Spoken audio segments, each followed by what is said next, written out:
You're welcome back to the Cocoa Digest Morning Show. If you're just tuning in, this is the Cocoa Digest Morning Show right here on Clock TV. And we are coming to you live from our studios here within the Ministerial Enclave. We're also live on GoTV, channel 184. We're also streaming live on our various social media platforms, Facebook and on YouTube. This is the main discussion, and I am your host, Kojo Ensia. Today, we engage in a very important national conversation. A couple of weeks ago, Ghana marked 69 years of independence. 69 years of independence. And that reminded us, or that helped us to reflect on not only our political freedom, but, the ultimate goal that actually necessitated for the freedom. Before Ghana gained independence in 1957, under the leadership of Dr. Kwame Nkrumah, the vision was clear. Political independence was just the beginning. The ultimate vision was economic independence. The ultimate vision, remember, was economic independence. Because of this, the leadership actually invested heavily into industrialization and infrastructure.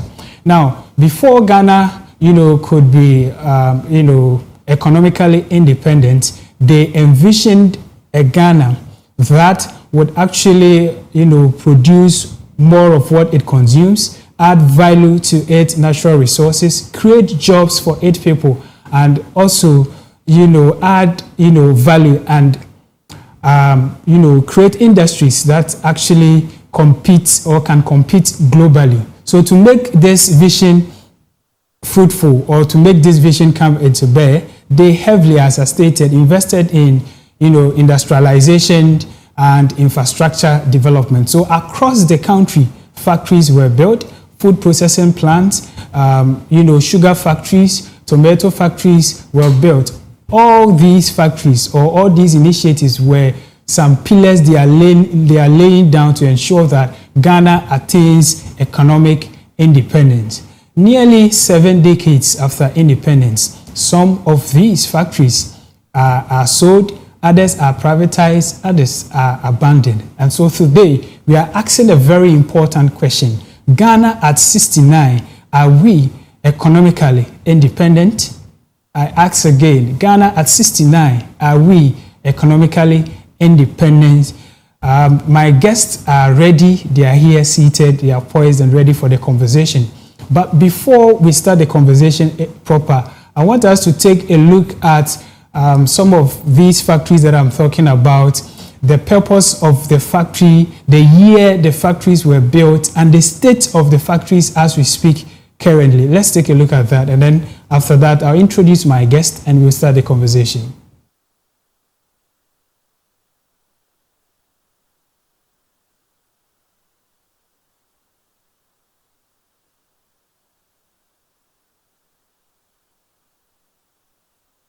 And tableware for beverages and other glass products. As I stated in my introduction, because of the industrialization agenda, factories was built across the country. And so this Abose glass factory was built in the western region. The current state, it has been closed down and abandoned. Machinery deteriorated after long years of inactivity.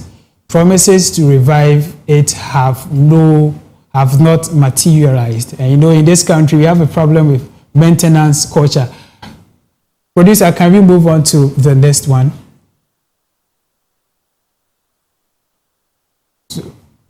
Okay, we have a video of this Abose glass factory. And producer, if you can give us it.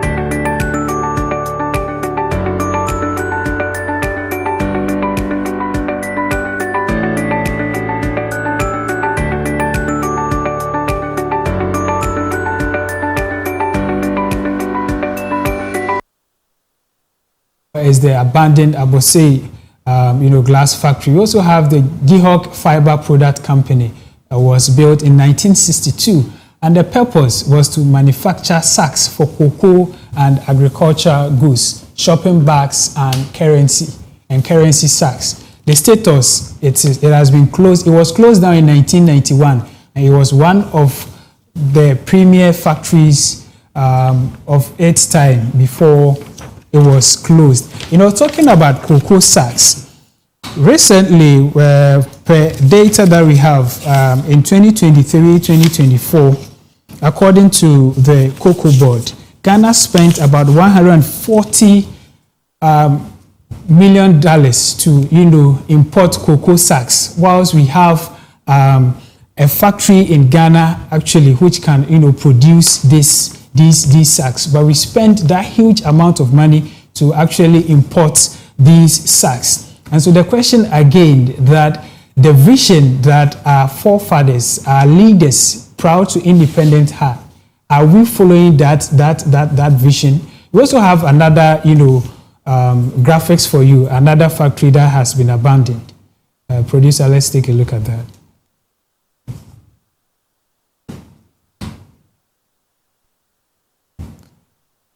And so this is the Thai factory in Ghana, and that is in the 1960s under Kwame Nkrumah. So this factory was meant to, produce ties in this country.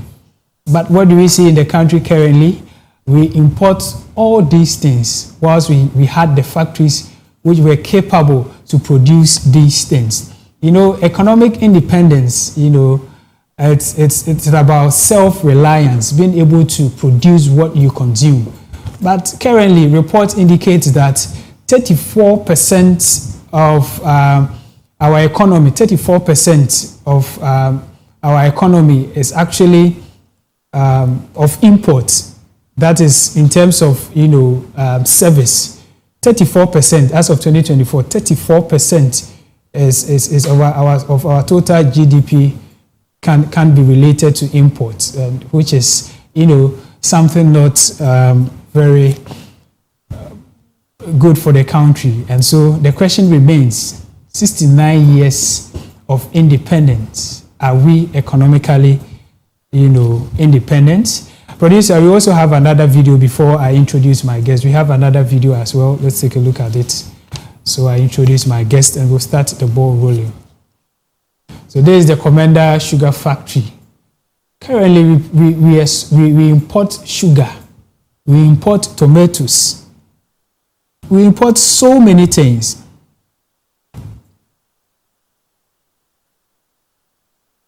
Then, according to the Chamber of Agribusiness Ghana, Ghana spends between 650 million and 760 million on imported fresh tomatoes. We import sugar as well.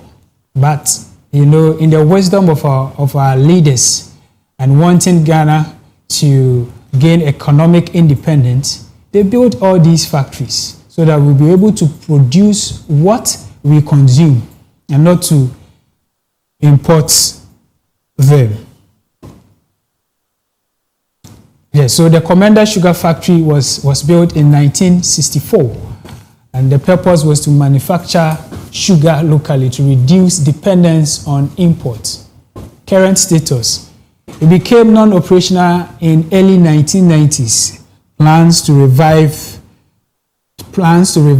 and end of 2026 are ongoing, but infrastructure remains largely dormant. And these are some of the factories. We have a lot across the country, and as the conversation progresses, our phone lines will be activated so you can engage us with your thought, your suggestion, and whatever you think about the conversation we are about to have. You can also engage us via social media platforms, and you will send us a message there and I'll gladly read them aloud. Joining me for this conversation are Mr. Stephen Kwashi. He is a finance expert and CEO of Printo Pro Consult Limited. We also have Mr. Ernest Tifoche, CEO of Nalike Africa. Good morning to you, gentlemen. Welcome. Good morning. Yeah. Yes, it's a wonderful day, and I can see you are repping. You are still celebrating Ghana Month. Ghana I can see you in a nice food wear. a nice African print. Yeah. Absolutely. So you can see that as even the guests, we are actually consuming Ghana. Right? Exactly. We are consuming Ghana. Yeah. Exactly. And then as the show progresses too, we'll be having another guest who will join us by phone. By the name is Dr. Joseph Entwi Pefi, his senior lecturer, vice dean of Student Affairs, Department of Economic Education. He's a lecturer at the Apia Akenten Menka University of Skills Training and Entrepreneurial Development. So the school has been renamed to University of Skills Training and Entrepreneurial Development, Kumasi. Yes, so today we are discussing a very imperative national, conversation that's Ghana at 69. Are we economically independent? Taking into consideration the videos we saw, the thinking of our leaders, the pillars they laid down to ensure that we become economic independent. Looking at these pillars and now, I'll start with you, Mr. Kwashi. What would you say? Are we following the vision of our leaders? Have we been able to attain some form of economic independence? Yeah, I would say that we are trying. We are trying, but we are not hitting the targets as set by our predecessors. And watching from the video he just showed us, it actually tells us that we are declining as a country. The factories are going away. Things that are supposed to hold the economy, we are neglecting them, and we are actually continuing to suffer as a country. So after 69 years, when you look at our country, where it started from, if you see that we are supposed to progress from that point up to this point, we should become top countries like Singapore and even Vietnam. Vietnam is even doing well now. So looking at where we come from, you will see clearly that we've declined. We are actually trying to come up, but our effort is not also enough. We will go into it and see what we are supposed to do and all that, but in general terms, 69 years after independence, where we are now is not worthy of us as citizens. Yeah. 69 years after independence, where we are now is not worthy. Because if your grandfather is 69 years and this is how his house is, you wouldn't be proud of your grandfather. Exactly. Yeah, we are doing well, but we've not actually moved in the direction of our predecessors. All right. So let me come to you, Mr. Ernest. Do you think that Ghana abandoned its industrial innovation too early? Because taking a look at some of the graphics that we showed, some of the factories collapsed as early in the 90s. Still in the 90s, it was established in the 90s and collapsed in the 90s. Do you think that we abandoned the vision too early? That's why we are where we are today. Okay, so thank you very, very much. And I was actually sad when I was looking at the videos and seeing how our forefathers had a vision that they wanted to build a Ghana that works. And unfortunately, it looks like nothing seems to work, or we haven't been able to make progress so far. But what I would want to say is that looking at how Kwame Nkrumah the Great was able to declare political independence for our country and made certain steps to set up the economic pipelines where industries are being created to actually produce what we want so that we can consume it as a country, and after some few years all this go down the ditch. It tells us something very important that has to do with the identity crisis that we suffer as a country. And this is very, very important because till today, Ghana declared freedom, political freedom. Ghana made waves to set economic pipelines. That what we fail to do is to declare independence of our mindset. We declared freedom, but we never declared who we are. And as a result of that, we are where we are because any country that doesn't know who they are, obviously they don't know what they want. And if they don't know what they want, they don't know what they are building. And if they don't know what they are building, they don't know the kind of people to produce, to build what they want.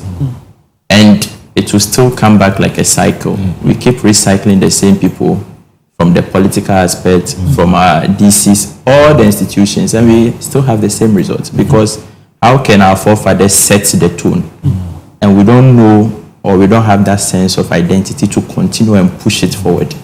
So I would say it's an identity crisis, and it's a wake-up call for us Ghanaians, because once we identify who we are, beyond, the policies, beyond the Declaration of Freedom, we can be able to own what we have, protect it, and grow it.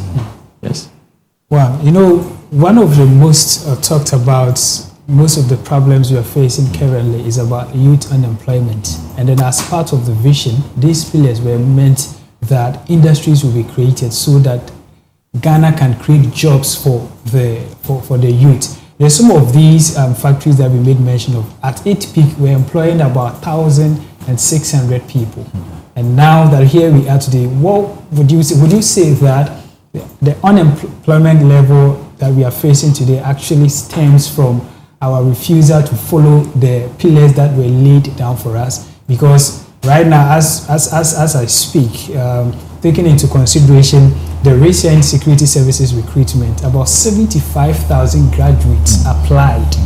And then yearly, Ghana produces about more than 1 million graduates yearly, and then the number keeps increasing. So in terms of creating jobs, would you say that because we missed the vision, that is why we have that level of unemployment in Ghana? I think I will start with you, Mr. Kwasi, and end with Mr. Enes. Yeah, right now unemployment has become a national security issue. Yeah, so that is why when they open slots for security recruitment, you see a lot of people flooding in. Ideally, if you ask these people that, do they really want to become security officers? The answer would be no. They are running away from hardship. They are running away from poverty. That is why they are pushing themselves into that sector. So the unemployment issue in this country has become a very big issue, and it's a security threat. If it were to be older people, fine, but these are young, vibrant people, and we are facing unemployment. And I always say, our problem, like he's saying, is from our identity. We lost our way. We lost who we are, and we couldn't declare it. And we are beginning to copy the systems of other people without focusing on what can help us as a country. Because USA, at the time of their independence some many years ago, they were not like this. And they've gone so far. And if you are trying to copy their system now, once we are developing as a country, we wouldn't get there. So, first of all, look at our educational system. Exactly. What are we teaching our kids in school?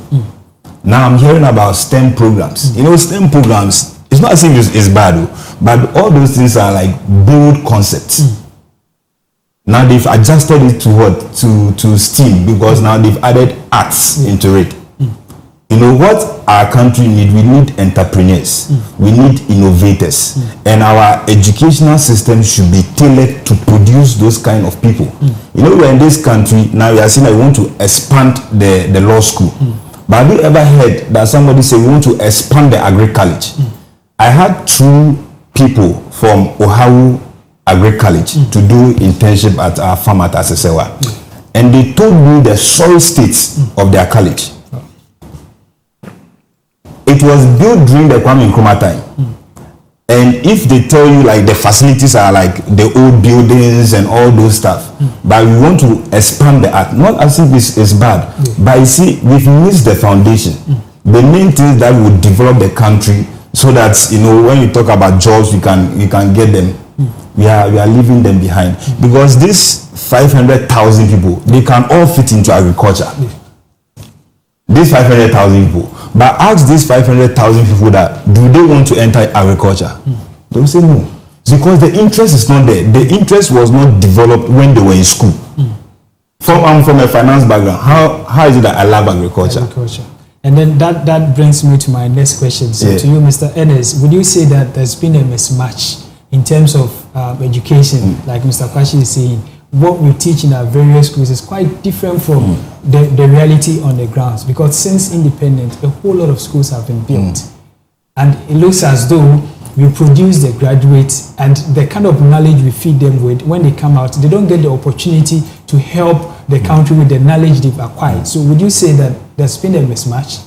Yeah, so thank you very much. And I think obviously there has been a very great mismatch. Like what my senior is saying, that, if you look at our educational system, now look at this.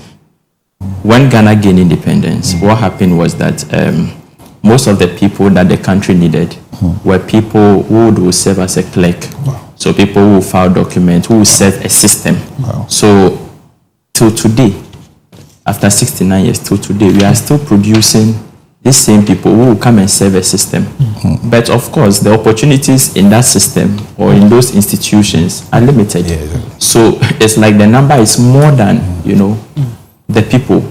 And it is sad to say, Ghana, currently 69 years, we've produced doctors, we've produced engineers, teachers, technicians, like mention them.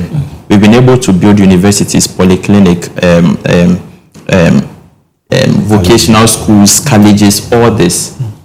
Why on earth will a graduate go to school for 4 years or even more for a professional studies and come home expecting somebody to give him or her permission before they can eat? Just think of that. The key word is permission.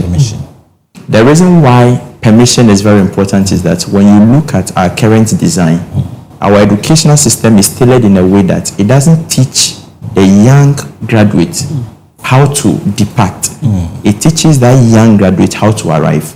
So you go to school, you collect your certificates, and then you have to position yourself to arrive in the right political party, to arrive at the right interview, to arrive at maybe a connection man, to arrive at maybe your preferred job where you pay bribe to enter. So our mindset is to arrive. So once the opportunity is not open, he is there waiting to arrive, which is very sad. Instead of our educational system teaching us how to depart, you go to your community, you go to your hometown, there are serious problems, there are money are, marks in problems. You go there, identify problem, go to school, think of solutions and solve them. We don't see that. I'll use 2 countries and then conclude. If you look at India, I've been to India before. If you look at India, they have the IIT, India Institute of Technology. Right. It's a public universities that were designed to actually teach their graduates things about technology. Mention the big tech companies in the world today. Google is headed by an Indian, Microsoft an Indian, IBM an Indian, YouTube an Indian. Why? Because they were able to match their education to what the world actually needs. Now, if you mention any person from these top companies, when you mention India, you say IT, everybody, they are very good. They have an identity. Now, when you come to China, the same thing. Most of the things you use are from China. They are manufacturing giants. They build, they create. So if somebody wants to start a business, the first thing is that, go to China and go and take your. They have an identity. What do we have as Ghana? Interesting. What's our identity? Is it our identity is in cocoa or gold? It's our identity in our minerals or the people? Because minerals can finish, it can be exhausted, but the people, buildings, minerals, maybe in the next 200 years it can finish, but people can pass it to other generations. So these are the critical questions we should be asking so that we can be able to bridge that gap. So now talking about we finding an identity and keeping ourselves abreast with the evolving technology. One would also say that currently government is spending more money on STEM education, that is science, technology, engineering and mathematics, knowing very well that currently technology is what is driving most economies. Would you say that that is on the right path? Because you made mention of that Ghana has actually forfeited in agriculture and what have you, and now want to invest much more in technology. So why are you going to draw the line? I get it. I always say, when we don't get the basic right, anything we build on it becomes insignificant when we are hit by like an external shock. So if you look at our sectors, we have the agri sector, manufacturing, and the service. When we came out of COVID, the only sector that couldn't recover properly after 2022 is the industry sector. Okay, we didn't recover faster because we didn't help our people. We didn't build the industries. So when external shock hit us, then we suffered. So right now, when we are going on the tangent of building or investing in STEM, STEM is good, but have we invested in entrepreneurship? Now there's a discussion. We should start entrepreneurship from JHS level. You know, now they've brought compulsory ICT to the SHS level. That is IT, okay? But we have a problem as a country. We've not solved our food problem. You know, India, like Mr. Chifoje said, he has been to India. They've solved their basic problems. So now they are aiming high. You know, US, they are thinking about going to the Mars and other other planets. We have not solved our basic problem. I mean, the agriculture sector, so I understand that very well. We import tomatoes, we import onion, not because we don't grow onions here. We grow onions here, but our system, no irrigation. When government is giving subsidies to farmers, it's just going to be the fertilizer and other things. They don't give them the right tools to what? To grow their crops and improve. And now, if you don't have the agri sector sorted well, your industry will suffer. So if you go and revive Commander's sugar factory and they are not producing a sugar cane, your factory will collapse. I mean, they get it. So instead of shifting to invest in STEM, for me, I say let's invest in beast education. And that is business, engineering, agriculture, then the science and the technology. So you will now realize that agriculture is at the center. We always say that we want to make agriculture the center, but if you look at our records, it doesn't show that we want to make it the center. But when we make agriculture the center, then we know that we are developing. So fine, STEM education is good. They are building STEM schools, but let us go back and revive our agri colleges. I want this information to go to the top guys. The top guys. We need to revive our agriculture colleges. We need to build more agriculture colleges because now we are looking for farm hands and we cannot get. Ask every farmer. You are looking for farm hands. You don't get farm hands because the people are not trained. I agree with you on this because when through research we realized that most of the factories that collapsed, it collapsed as a result of lack of supply. Something like the tomato factories because it was there, but the supply, the tomatoes that are supposed to come it's a value chain, so it has to feed the industry. Exactly. Then the industry will produce, then we will consume. So now one part of the chain is broken. So the factory will be sitting there, and the machines will deteriorate. So we are joined by Dr. Joseph Ntwi Berfi on the line. Good morning, sir, and welcome to the Cocoa Digest Morning Show. Yeah, good morning. I hope we are all doing well. You are doing very well. Please, so I want to find out, Ghana gained independence almost 7 decades ago with a strong vision of industrialization. Looking at where we are today, would you say Ghana has built the kind of economic foundation that our founding leaders envisioned? Oh, thank you very much. Sometimes you cannot understand this discussion until you back it up with data and what we have sought to do as a nation for the past 69 years. Let me give you a little bit of history. I hope I have. How many minutes do I have? Hello? Come again, please. How many minutes do I have? You have roughly about 6 minutes. Okay. So then let me explain where we are coming from and where we are going as a nation. All right.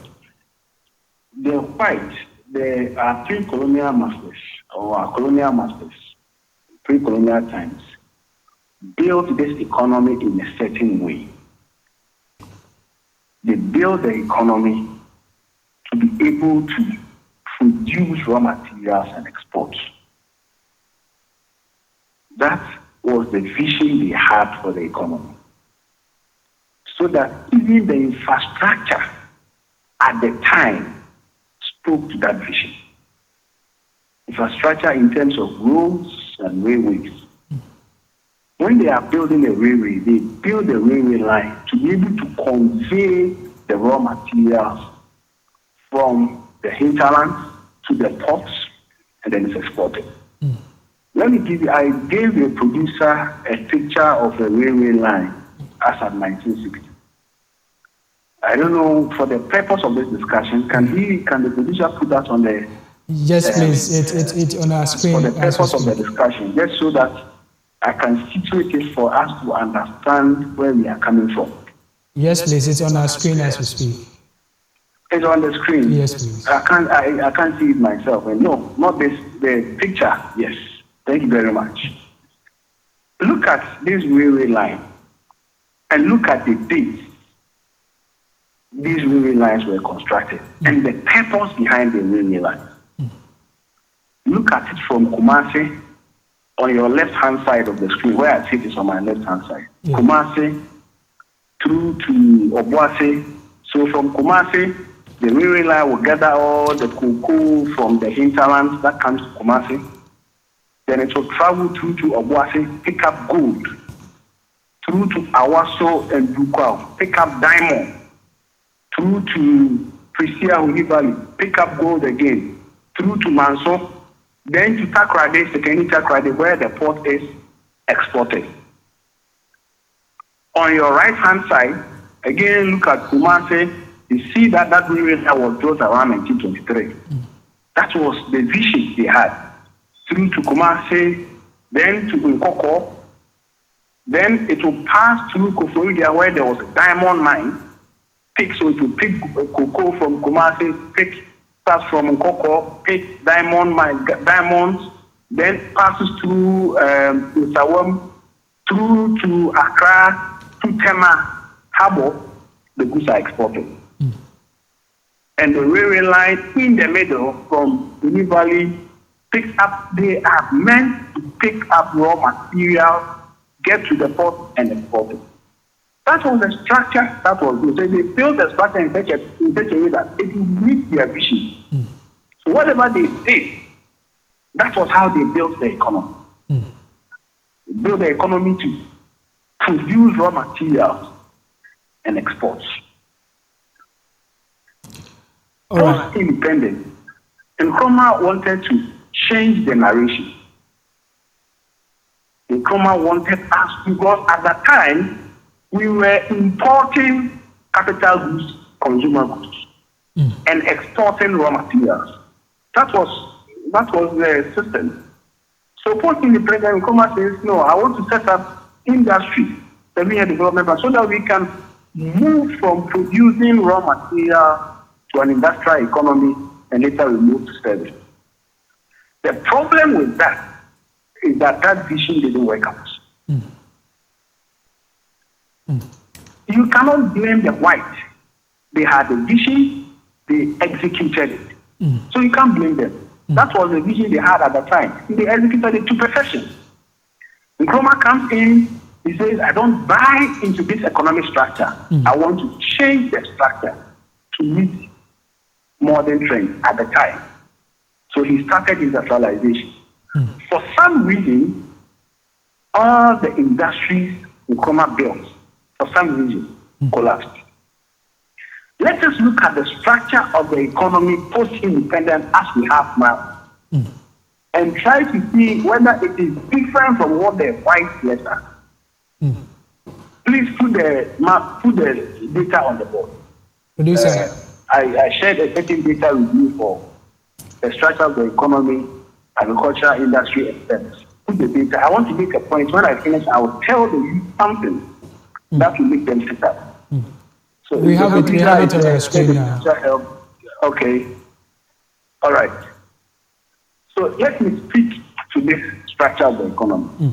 The data starts, of course, this is from World Development Indicators, the BDI, from 1960 to 2024, as we have it. If you look at this structure very well, look at the agricultural sector, look at the industrial sector, look at the service sector. and look at where the agricultural sector started from. But because we have missing data from 1960 to 1984, I may not be able to speak to that data clearly. But let us start from 1984. Like before that, you can look at 1979, look at the share of agricultural sector, 60%, 78, 60%, it begins to come down. From 1984, the share of agricultural sector was 49%. Industry 10%, service 35%. That's from 1984. Yeah. If you look at the data well, the share of agricultural sector on average begins to fall. From 1984, it falls through. Sometimes it will increase, but on average, you see a consistent fall from 1984 to 2024. It fell from about 49%, almost 50%, to 20%.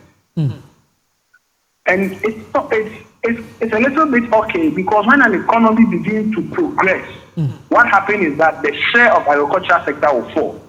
If you go to the United States, even though they are able to produce to feed almost all the population and export, the share of agricultural sector as a percentage of the gross domestic product is very, very low. Because of the value addition, because of the value. So it's normal for an economy that is progressing to have a falling share of agricultural sector. Is normal.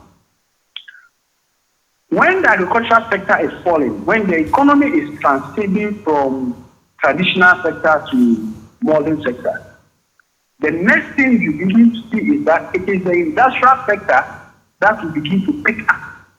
So the share of agricultural sector will fall. That share will be compensated for by the industrial sector. So when the agricultural sector is falling, the industrial sector will begin to increase. That is when the economy is moving, when we are growing at a particular pace. And then from there, after the industrial sector gets to 8.8 peak, then the service sector will take over. That is how economy develop, economy progress. In our case, if you look at the share of the industrial sector as against the share of agricultural sector, if you look at it clearly, you get to the point to understand that the reduction in the agricultural sector was not compensated for by an increase in the industrial sector, but rather it shifted to the service sector. Please come down. I can see it on your screen. Let's start from 1984. If you can, yes, so that it's right on your screen. Viewers who understand what I'm trying to do. Let it come down to 1984. So instead of the industrial sector taking over, the service sector rather took over. And at the point when the industrial sector was, I will explain when the industrial sector began to increase, the component that pushed the increase in the industrial sector. But the service sector took over. The danger in this is that the economy then is not fashioned in the way to create jobs. The service sector is dominated by telecommunication, skill training and entrepreneurial development, and work in the public sector. That is what dominates the service sector. In our case, one of the important components of the service sector is trade, buying and selling, commerce.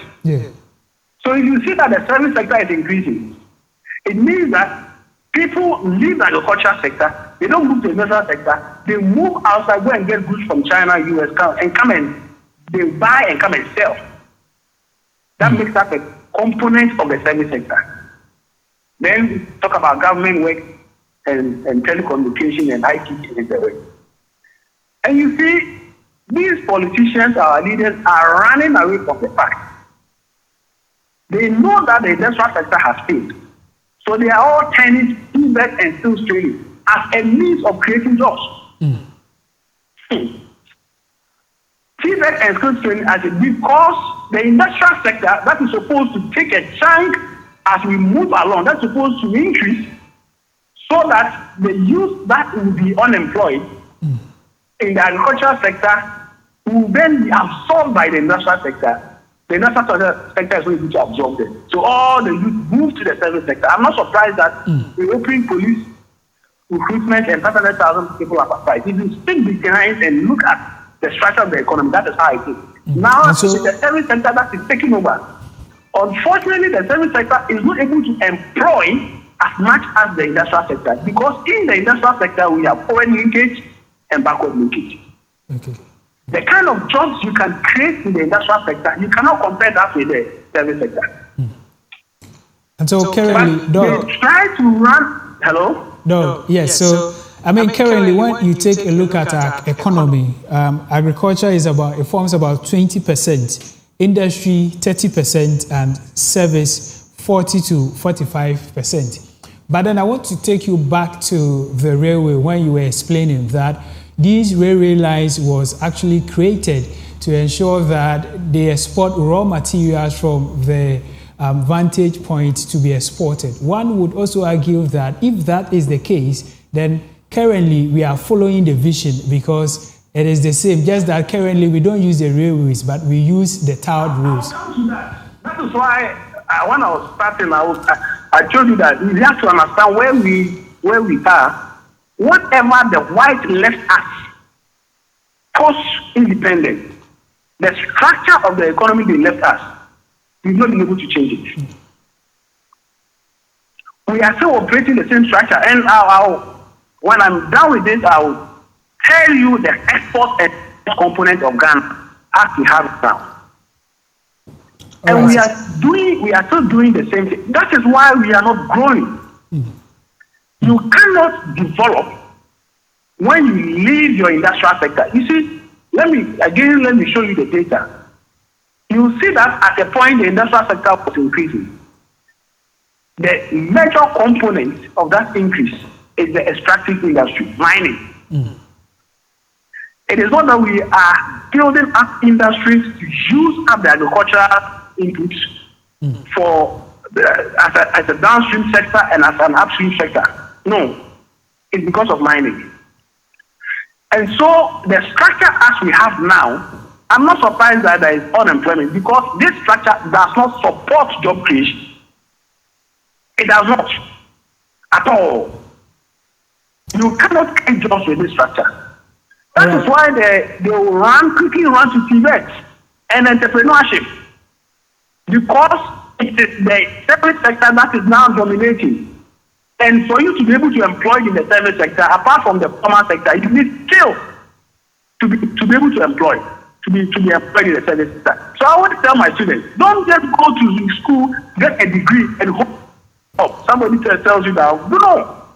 As you go to school, learn skills, because that is how we have fashioned our economy, unfortunately, to be. Okay, Doug.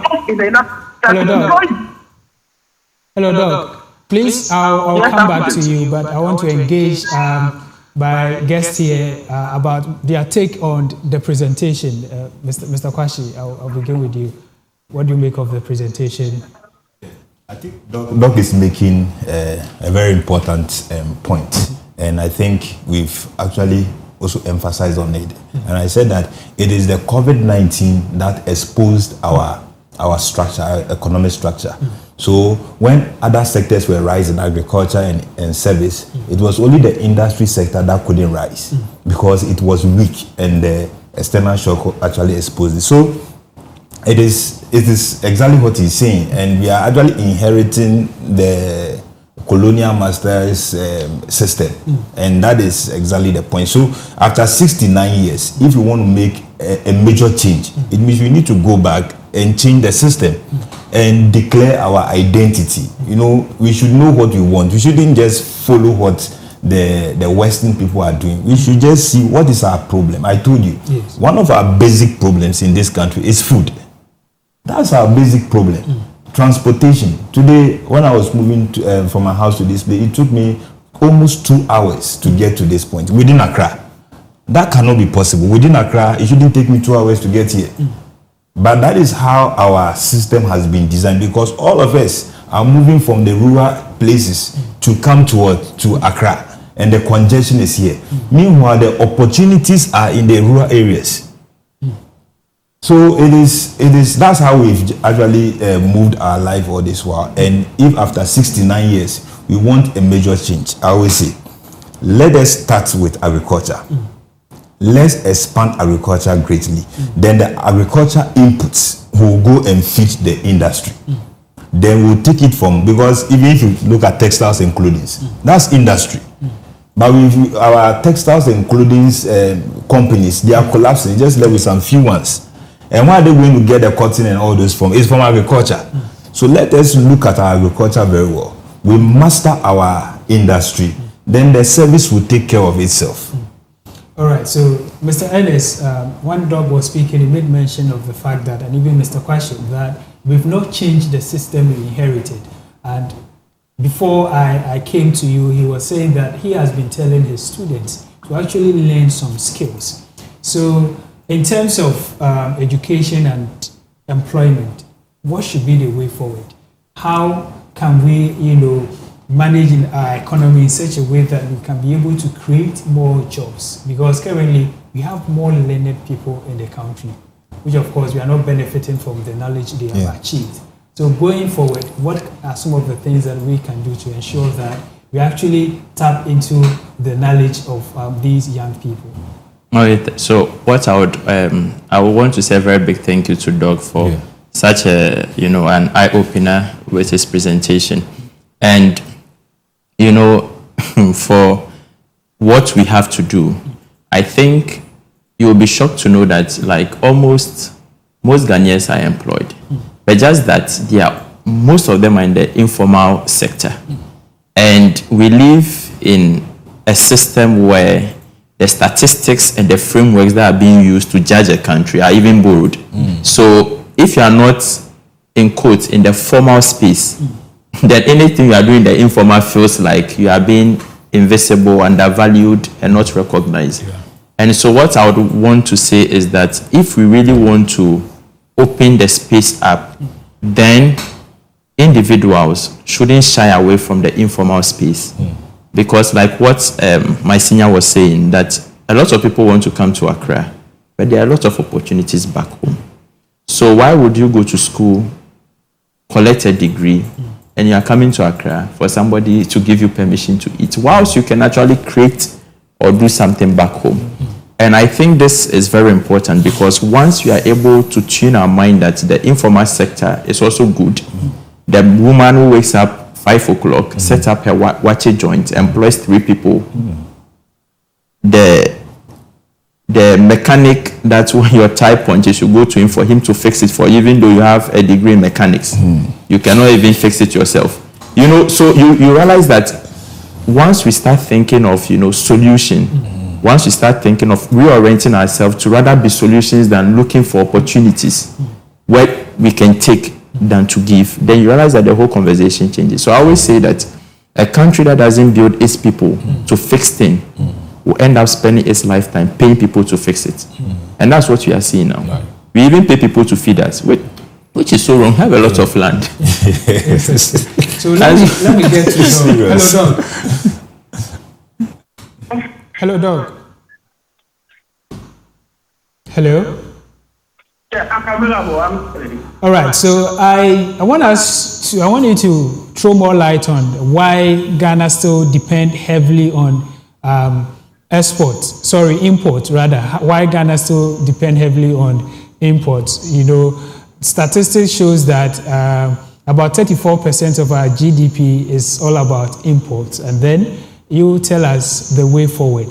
And also, before you come in, since 1960 till date, Ghana has also been to IMF 17 times. You being an economist, can you throw more light on the reasons why we are still experiencing this? Okay, so the action why Ghana depends on it, yes. Again, we have not gone to the fundamental problem. Let me quickly explain. In my presentation, I said that it is not a problem when the share of agriculture, because in our share, you sum up the entire economy to be 100. So when one is increasing, the other will practically decrease.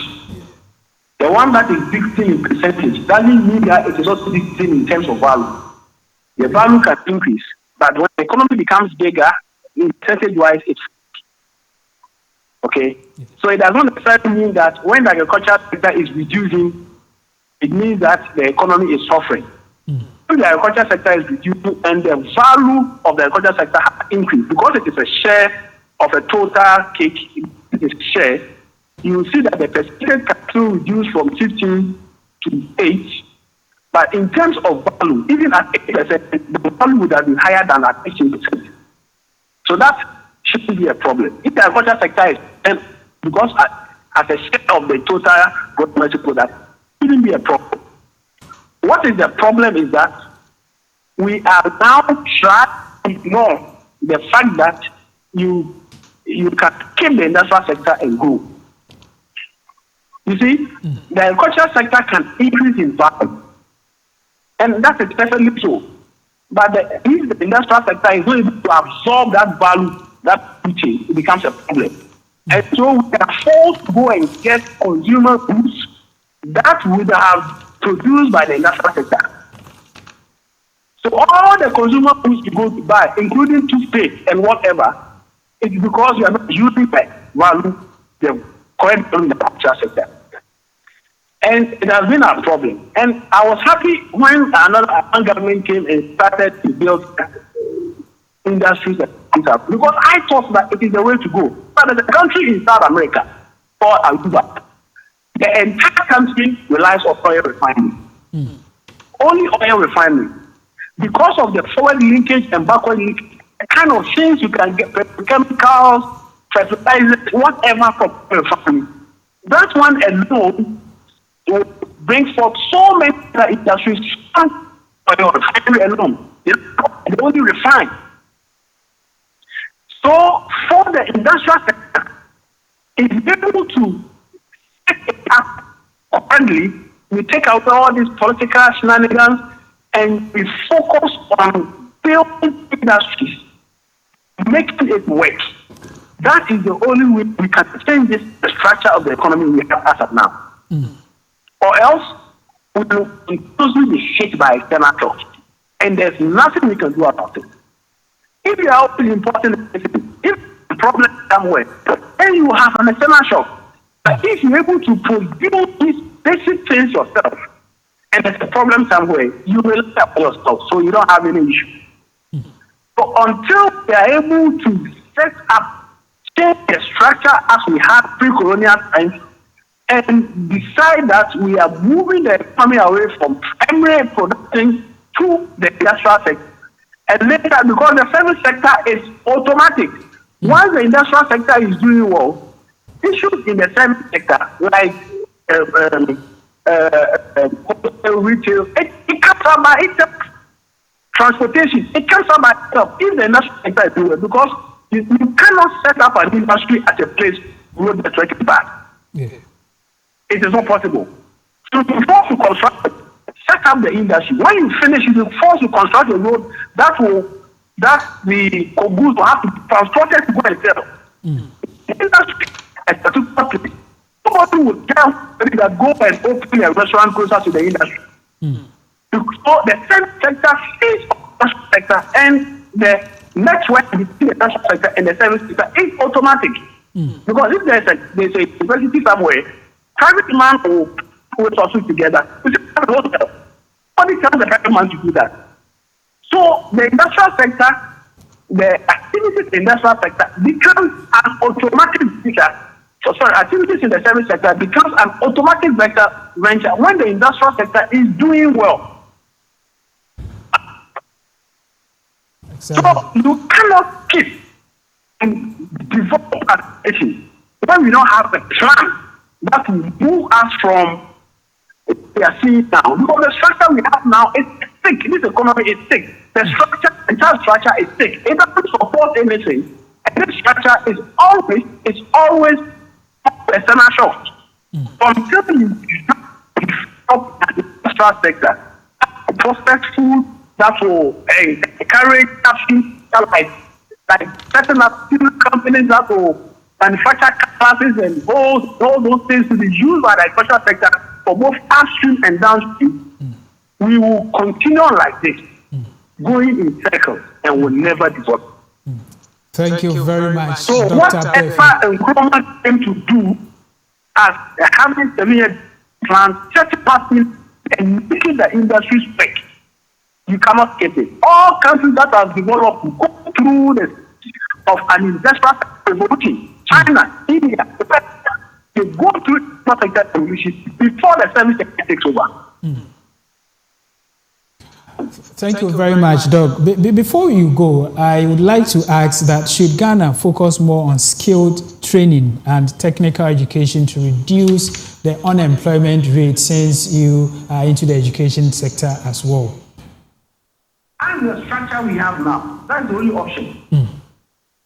The structure of the economy calls for that option because we are not able to create jobs for them in any part of the sectors. The agri sector, the industrial sector, we are not creating jobs for them. So the only sector that is now dominating is the industrial service sector. And so if you are talking about skills training and all that, that is the way to go. Without that, we cannot create jobs for our youth. And you don't, if you are listening to me, don't sit down, fold your arms. Go out there and go and learn a certain skills. Go and learn multi-TV installation. Go and learn camera installation. Go and learn. Forget about your degree, because your degree will not land you jobs. There are no jobs for you in where you're supposed to find yourself. Learn skills in addition to whatever knowledge you have, and use it for your life. If you do not learn skills and you want to rely on these politicians to create jobs for you, they will not. It will only be tough shot. Take your life by yourself. Go and learn basic skills that you can live on to survive. My own today, she has a degree in economics. I told her that, my dear, go and learn nails, how to fix nails, how to fix hair. Now that is her job. She has completed school, and she always tells me that, but she has not learned how to fix this nail. You can make it because she has completed school. She's like, nurses have stayed home for 5 years. If you're a nurse, go and learn how to sew. Don't sit there, don't sit in the house and say that you are waiting for government to post you. Learn the skills. That is how the economy, unfortunately, has been fashioned, and you need to follow that to get yourself employed, or else you will stay home for a long time. Right. Thank you very much, Dr. Berfi. Dr. Berfi is a senior lecturer, Vice Dean of Student Affairs and Department of Economics Education. Thank you very much, Dr. Berfi, for this insightful conversation. We are glad having you on the show today. Now, back to you. Thank you. Thank you. I'd like to find from you, Mr. Ellis.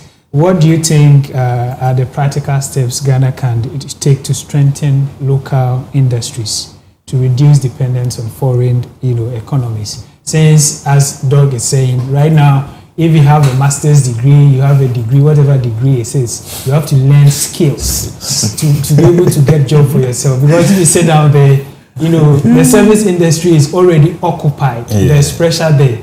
So right now that you, irrespective of your degree, your master's degree, your master's everything, you have to look for skills. What do you think we can do as a country to strengthen our local economies? So then I'll come to agriculture, but I would like to take your take. Okay, so I think Doug has actually summarized everything because, like he's saying, the country needs people who can actually build. Not people who are just consumers, people who are builders. Because most of the great nations that we have, they actually had people who build. And so, like to every graduate, of course, like I said, you don't go to school to go and collect certificates, waiting for somebody to give you permission to eat. We have numerous problems in this country. And where there are problems, there's an opportunity.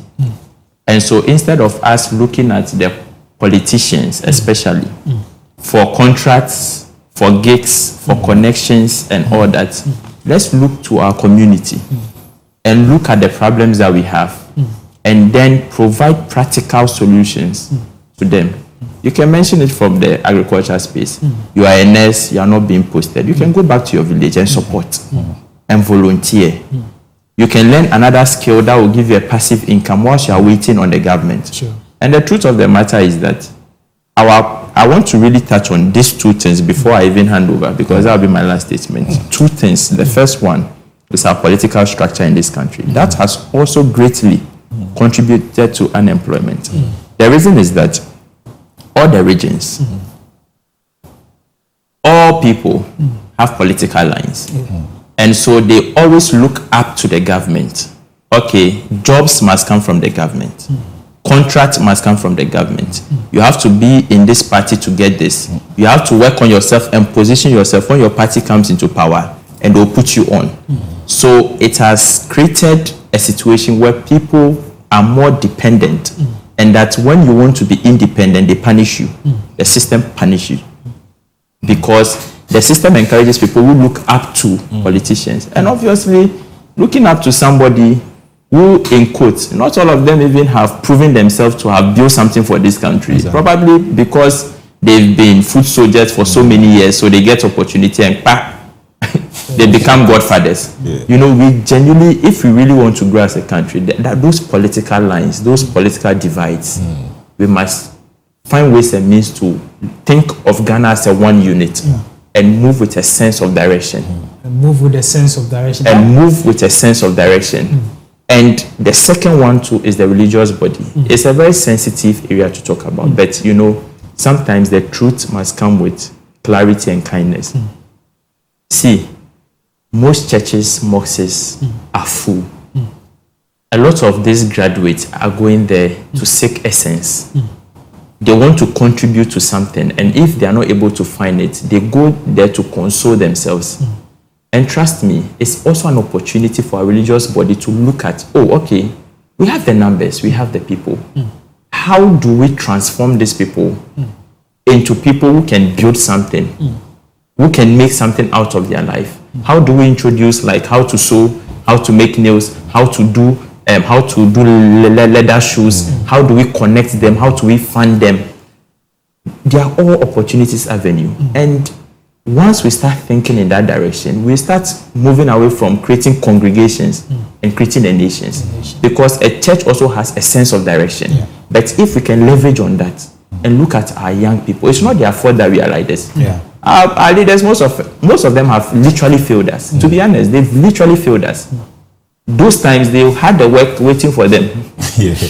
When you finish school, even they come to your schools ready to employ you. By your last exams. By your last exam. But here lies the case.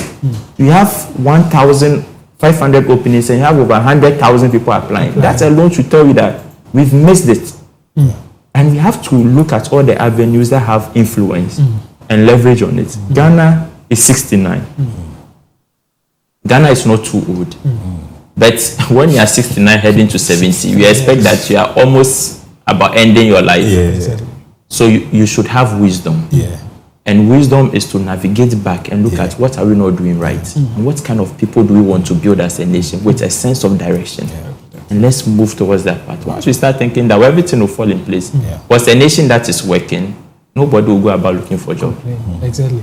And with your submission, it reminded me of our motivational quote for this morning. And it came from one of our deep thinkers, J.B. Dankwa, who says, to serve a country, you have to develop your God-given talents to be able to serve your country. And then you rightly hit on that as well. And so, Mr. Kwashe, I want to know what kind of opportunities are available in the agricultural sector. You know, there's this, whether we like it or yes, people complete school and be like, me, I have a degree, so I don't want to venture, I don't want to do anything agriculture. I just want to wear the suit. And, you know, what are some of the, you know, opportunities in agriculture? Okay, so I'll first tell our viewers that the opportunities in the agri sector is too much. It's too much because the problems there are too much. Right. So myself, I'm a degree holder. Like NSA, we don't have to go and collect the certificate and just wait for permission. When I finished school, in fact, before I finished school, I wanted to do an internship, and I struggled to get an internship slot. That's where my mind began to change. That this thing we are talking about schooling, is it going to pay off? Unless you take your education into your own hands. That's why I always say that schooling is general, but education is personal. When you come to the agri sector, the value chain is huge. We start from the cultivation, the planting, and the people who do agro trading. Agro trading. So you can go to the farm, you pick the harvest, then you send it to the market. And we have the technology part of it. You know, I already advertise for him now, but one day I'll mention it. There is an app that, you know, we are building where farmers will be connected to the buyers. So, you know, those who built that app will also get, you know, their fair share of money. So technology part, there are opportunities, okay? You can just narrow down to just one niche. Whilst people are building the app for a bigger niche, you can just focus on maybe cashew nut, coconut. If I tell you the amount of coconut that is being shipped out of this country raw, you'll be surprised. So tech part is there, the agro trading is there. Go get some small funding, then go to the farms, pick the items, get your transport, bring it to the market. It will be sold the same day, and just be recycling it. Don't sit idle as a youth. Do not sit idle. Just ask questions, ask the farmers. They will show you the way. They will show you what you have to do to enter into the space. When you get the money, then you can navigate, go into other areas that you believe will help you. And Ghana at 69 is not now, you know, Doc said we started agriculture in the 80s, in the 80s. But agriculture is actually in decline. Because per the way we started, we should have moved forward. I always use this as an example. During 1984 Feed Yourself campaign, we had an issue of protein deficiency. Then they brought a program that, okay, then let's raise rabbits, because rabbits produce fast, and you know it can actually solve the problem that was at hand. They did that program, it was successful. But when they toppled that government off, then that program went off. Then we started importing chicken into this country. Do you get it? So we don't have that continuity. We start something and we break it. We start something and we break it. So it's not as if the agriculture is doing so well. We've left so many things on the side. We are not doing so well. We are just managing. But one thing, there is this warehouse in my district. I want you to broadcast it. There is this warehouse. It has been abandoned. We went there to inspect the warehouse, and there was nothing inside. Interesting. It is part of Planting for Food and Jobs program, where when we have the bumper harvest, we move the harvest to the warehouse. And that warehouse, as I speak today, is abandoned. It's abandoned. Our time is far spent. So I would like to take your final words. That one thing that you've not said anywhere, that one thing, that message on your heart that you want our viewers to hear. What is that? I'll start with you. Yes, start with you. Okay, so what I would want all our viewers to understand is that usually we normally say God promises are yes and amen. And yes, the promises are yes, they are there. But the amen is for us to act. So if we really want the promises that we've made to Ghana to be fulfilled, then we have to be the amen in terms of executing, aligning ourselves, and pushing the country forward. Ghana is for us. Ghana is our homeland. Wow. No matter where we go, today you can see they are sucking people from different parts of the world to come home. If we don't build our nation, nobody will build it for us. So we have to start. Every leader, every individual, any person who is a Ghanaian should start something and be proud of our country. Yeah. Thank you. Sir. Yeah, so I would just say, especially to the youth, let's go out there and take bold actions, massive actions. That is what is going to help us.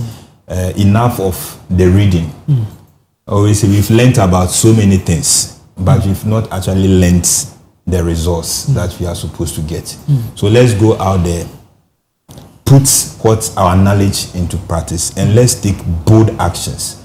Let other countries see the Ghanaian youth and be proud of us, that we are not just timid or people will just say we are docile. No, we are bold people and we can take bold actions. Thank you very much. We have a couple of messages here. This one is coming from Ni Ama in Dan. So he said, Ghana, our beloved country is free forever. Nice conversation, very educative as well. We also have another one from Mr. Asla from Tamale, and he says, we say we are independent, but if most things we use are imported and the city keeps struggling, then we still have work to do on our economy. Let's rise again, Ghana.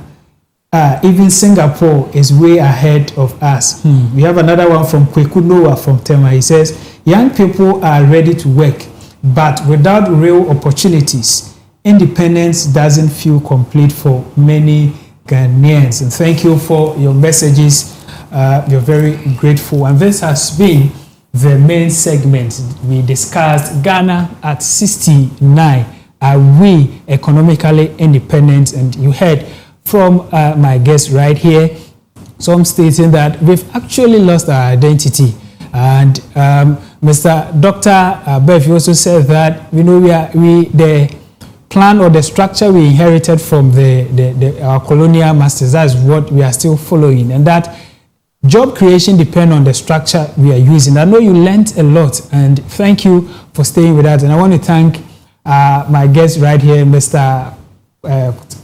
Stephen Kwashe, for coming, and then Mr. Ernest. You're saying him, I don't want to butcher your name. It's fine. Chufoche, thank you very much for your time, and a very big thank you to Dr. Entry Befi. Thank you for your time. We really appreciate this. And this has been the main segment with me, Kojo Nsia. And this is how we wrap up on the Cocoa Digest Morning Show right here. Thank you for sticking and staying with us. We'll meet same time, God willing, Thursday. Until then, it's bye-bye.